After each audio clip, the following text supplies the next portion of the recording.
father was particularly lucky to have his entire savings account turned onto the principal of my secondary school, who was an expatriate. My father had a savings of £10,000. His first son, my senior brother Joseph, was studying law in the United Kingdom. He had finished his first degree in London School of Economics, where I also went to, and was doing his master's. My dad felt we were all going to be killed during the war, and he gave brother Aloysius, a Scottish man who was principal of College of Immaculate Conception, his entire passbook, and asked him to train my brother abroad with these savings, but he should not tell him that the money was his. Because of foreign exchange restrictions, brother Aloysius could only take away £4,000 from the money. He told my brother that this was a loan from the Maris brothers to help his education. My brother rented a house or rather bought a house in Maideville, a flat in Maideville in London. Those who know London know that it's a very rich area now. He and the son of the former president of Nigeria, who was his friend, Nwachukwu Azikiwe, became painters, and they painted the flats and they rented it out. And they went to East London and hired a one-bedroom studio apartment where both of them lived. That flat that my brother bought, had he not been stupid to sell it, is worth over £1 million today. But he sold it in order to finance his education. He got a master's degree, he got a PhD in law. And he came back and established in Western House and became a very prominent lawyer. But that £6,000 that was left in the money, my father discovered it 6 months after the war, when the manager of Barclays Bank then, which is now Union Bank, called him and revealed to him that he had £6,000 plus interest, which were not tampered with during the course of the war. My dad then decided to buy a Mercedes lorry bus. That time in the southeast, all the vehicles that were there had been used during the war, and many had been cannibalized, and the few that survived were smoking or hardly in any good condition to traverse state territories. There was no farming throughout the war, and a lot of people who were compressed in few communities where the war did not reach did not have enough food cultivated in those communities to sustain them. So all the food that were coming to the east were brought from the west and the north, principally from the north. And so all the transporters had made a lot of money transporting food. Daddy decided to buy a Mercedes 911 lorry. And my mother cooked a very delicious meal that evening to congratulate him. And the highest she could kill was the chicken. And she reserved the gizzard in our custom for my father and some of the precious parts.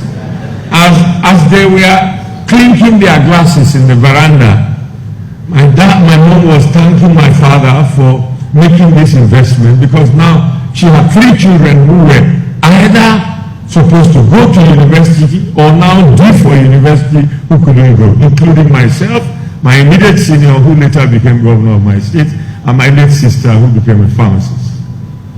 And my father said, you know, we just made money for the drivers because we have no way of knowing how much he earned and how much he will bring back to us. I was astonished to hear this. And so I said I was going to become a conductor. In the morning I brought out my bag and I went downstairs to inspect the car and to organize the driver and the conductor. And my mom said to me, where are you going to? I said, I'm following these people. She said, you're a foolish man. Go and drop that bag. I said, what do you mean?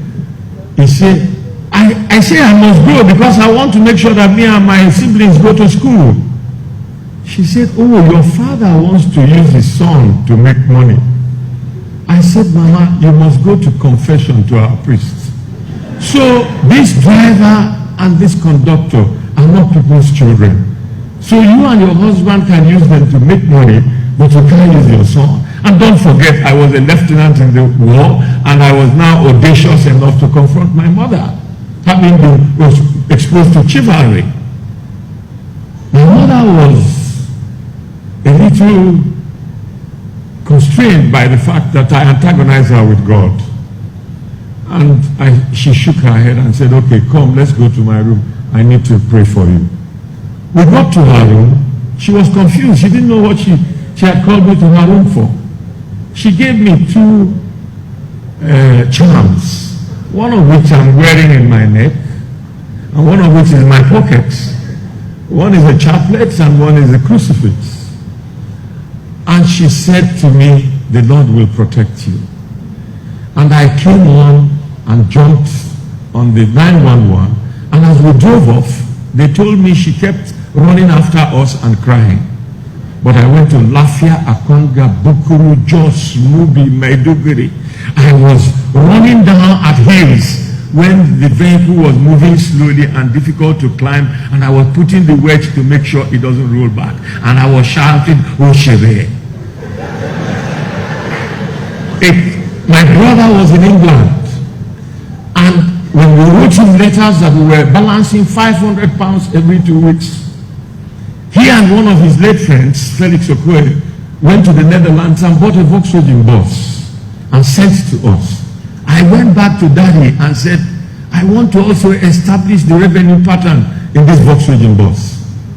And every 6 a.m., those who understand it but will know what I'm about to say now, I went to a place called 9th Mile Corner, where the vehicle was loaded, to drive it to Makodi and Otupo. And I used to shout on the road, 9 Mile Otupo, 10 shillings on your audiences, or Otupo by 9 Mile Otupo, 10 shillings. They are in our home delivery, if you ever boss now, so. I became a driver. From being a conductor, I graduated into a driver. And don't forget, my father was a parliamentarian, a parliamentary secretary, and a minister. But it didn't make me not to realize that my family's survival was at stake with only 20 pounds. And that I have to give up my best. Many of you, because you are privileged parents, think you have no reason to suffer. You come home on holidays, you won't even help your mother in the kitchen. You will not clean the house. You will not wash your father's underwears or his car. You are extremely conceited in your luxury that you do not think you can give a hand. If you don't give a hand in the home, how can you give a hand in the greater society?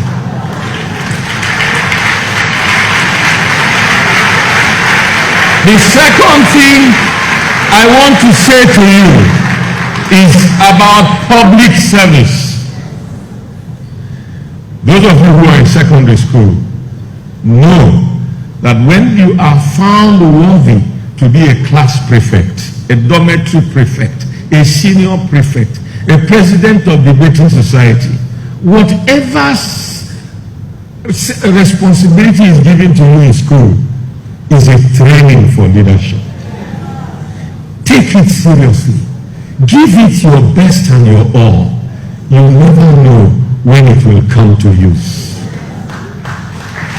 Now, I went into politics at a very early age.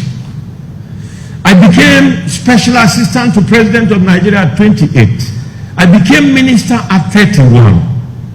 I was not catapulted there. I fought like a man